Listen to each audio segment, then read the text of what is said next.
એટલે પેલા તો ચૈત્રભાઈ ખોટા ઝાપટ મારીને હું સસ્પેન્ડ થવા તૈયાર છું. મારે એના મારવી 4 ઝાપટ. ચૈતરભાઈ સાચા છે ખોટા છે એ તો આગળ ખબર પડશે, પણ દોસ્તો ગુજરાતમાં 8 કલાકમાં કારખાનામાં દોસ્તો કામ કરવાનું હતું, હવે સીધું 12 કલાકનું કામ આવે. એટલે ગોપાલભાઈ ઇટાલિયા દોસ્તો શું કહે છે દોસ્તો એ તમે પૂરું સાંભળી લો દોસ્તો.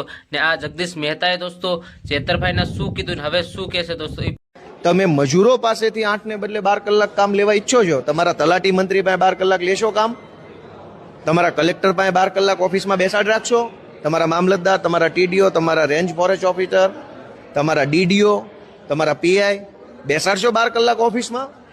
તમારો માણસ 8 કલાક કામ કરશે ને ગુજરાતના મજૂર પાસે 12 કલાક કામ કરાવશો? તો મેં પૂછ્યું કે ગુજરાતનો ઔદ્યોગિક વિકાસ કરવો હોય તો હાલો બધા ભેગા મળીને નવું બિલ લાવીએ કે આખી સરકાર 12 કલાક કામ કરશે, મુખ્ય સચિવે 12 કલાક બેસશે, બરાબર, રાજ્યના તમામ સચિવો 12 કલાક, મંત્રી 12 કલાક ઓફિસમાં બેસશે, ધારાસભ્ય બધા, તલાટી બલાટી બધા.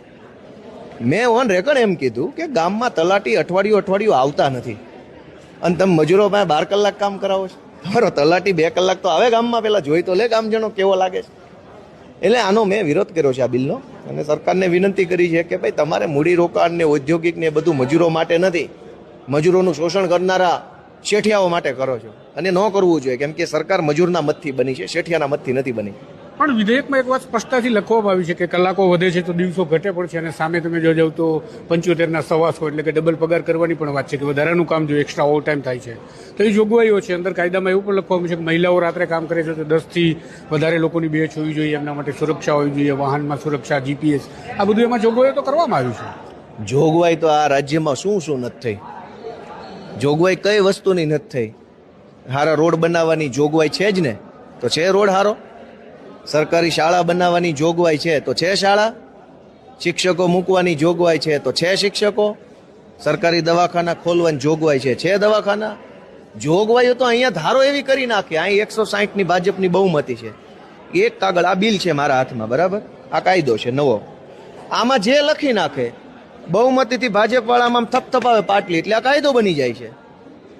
પણ એનો અર્થ એવો છે કે અહીં તમે લખી નાખ્યું એટલે નીચે જમીન સુધી, છેવાડાના માણસ સુધી આવીને આવી રીતે જાનો અમલ થશે ને એવી જેવી રીતે એનું પરિણામ આવશે. અહીં બેસીને બોલીએ, લખીએ, ઠીક છે, કાયદાની પ્રક્રિયા છે, પણ જમીન સુધી કઈ વાત જશે? વાસ્તવિક રીતે કેટલું શક્ય છે, કેટલી વસ્તુમાં મર્યાદા છે, એને નજરઅંદાજ કરીને તમે ગમે એવો કાયદો લખી નાખો તો એ નહીં ચાલે.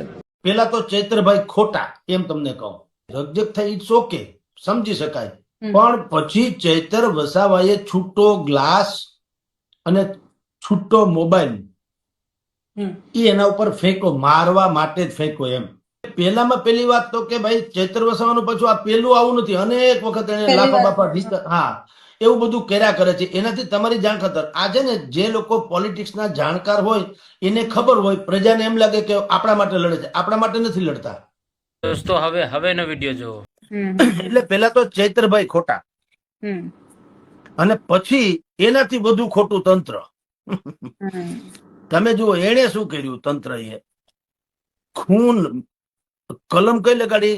હત્યાના ઈરાદે હુમલો. બોલો. હા, એટલે ભાઈ હત્યા કઈ મોબાઈલ થી મરી ન જાય ને ગ્લાસ થી પણ મરી ન જાય. તમે પોલીસને પણ અક્કલનો છાંટો નથી. દિવસમાં પલટતા શીખવું હોય ને તો જગદીશ મહેતા પાસે શીખવું પડે દોસ્તો. આપણા ફૌજી સાહેબ ને પોલીસ વાળાએ માર્યો એમ કે દોસ્તો, એમાં દોસ્તો આ એક આર્મી જવાન શું કહેશે દોસ્તો, ને એ ફૌજી સાહેબ પણ શું કહેશે.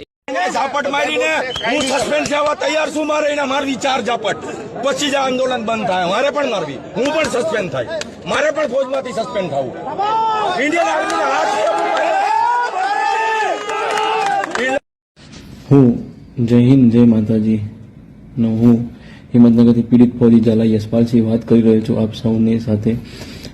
મારા જોડે જે ઘટના બની છે મોતીપુરા ચોકડી જોડે, તે જે પોલીસ કર્મચારીએ મારા ઉપર જે આક્રોશ લગાવીને મને જે ગરદા અને પાટા મને માર્યા છે, અને મારા એમાંથી ઇન્જરી થઈ છે, મારા હાથ ક્રેક થયો છે અને કમરમાં થોડું ક્રેકિંગ થઈ છે. એ તો હું મતલબ, અને ખોટી રીતે મારા ઉપર આરોપ પણ લગાવ્યો છે, અને મને એ દ્વારા જેલમાં પણ નાખવામાં આવ્યો છે, અને હું એફઆઈઆર મતલબ જેલમાં નાખીને પછી મારી બેલ થઈ છે, અને મને મતલબ બહાર કાઢવામાં આવે છે, મતલબ જામીન લઈને બહાર નીકળ્યો છું. અને આ ઘટના સિર્ફ એક મતલબ અલ્ટો ગાડીના કારા કાચ લગાવેલા હતા એ જ ઘટના છે, બીજી કોઈ ઘટના નહીં. એમાં તો આ લોકોએ કેટલો મોટો આપસો બનાવી દીધો અને હું તો આતંકવાદી હોય અને એવો બધો આપસો લગાવી રાખ્યો છે.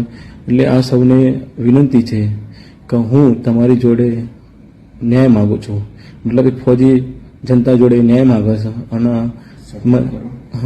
સપોર્ટ મને તમે કરો એવી મારી આશા છે તમને કે તમે મને સપોર્ટ કરશો. અને બધાને ખબર છે કે દેશનું ફૌજી કેટલું કામ કરે છે, કે આ બોર્ડર ઉપર આપણે હમણાં ઓપરેશન સિંદૂરમાં પણ તમે જોયું હશે, હમણાં પણ તમે પાકિસ્તાન ઓકે પંજાબમાં પણ તમે જોયું હશે કે મતલબ બીએસએફના જવાન કે આર્મીના જવાન કેટલા મોટું પાણીમાં જનતા જનાર્દનની સેવા કરે છે અને એ બધા જોવે છે. મારે કહેવાની કોઈ જરૂર નથી. તો હું એક તમારા જોડે ન્યાય માગું છું અને તમને બધાને આહવાન કરું છું, મારા ફૌજી મતલબ હું ફૌજદારને મદદ કરવા માટે તમને બધાને આહવાન કરું છું કે તમે બધા મને સપોર્ટ કરો અને મને ન્યાય આપો એવી તમને બધાને મારી વિનંતી છે, ન્યાય અપાવો એવી વિનંતી છે. અને હું તમને સૌને બધાને તારીખ 14 સપ્ટેમ્બર 2025ના રોજ તમને બધાને આહવાન કરું છું, તો એ બધા મારી મદદ માટે આવો અને હું તમારી બધાની મને વિશ્વાસ છે તમે બધા મારા માટે આવશો અને મારી મદદ કરશો એવો મને તમારા પર વિશ્વાસ છે. અને હું તમને છોડીને ક્યાંય જાઉં નહીં, મારા પર વિશ્વાસ રાખજો. હું પણ ક્ષત્રિય છું, હું ઝાલા યશપાલસિંહ વાત કરી રહ્યો છું. હવે મેદાનમાં ઉતર્યા છે તો ઉતરી ગયા, હવે તલવાર મ્યાનમાંથી નીકળી ગઈ છે તો પાછી દાખલ કરવાની નથી. તો તમે બધા સપોર્ટ કરશો તો હું જરૂર મળીશ તમને બધાને અને હું તમારા જોડે જ સપોર્ટ કરી. મારે હવે જે થઈ ગયું છે થઈ ગયું છે, પણ મારો ન્યાય જોવો, બીજું કશું નહીં જોતું. હું એટલો બધો મોટો ગુનો તો કર્યો નહીં, મને આ લોકોએ જે જેલમાં પૂરીને માર્યો, આ બધું કર્યું એ બધું ખોટું છે. હું કાંઈ આવું બધું કરવા માટે ગયો નહોતો. બીજા ફૌજી પણ આવું કોઈ પ્રોબ્લેમ ના થાય. આવું બધું પ્રોબ્લેમ થાય તો આ જે દેશની જનતા છે જે ફૌજી પર વિશ્વાસ એ વિશ્વાસ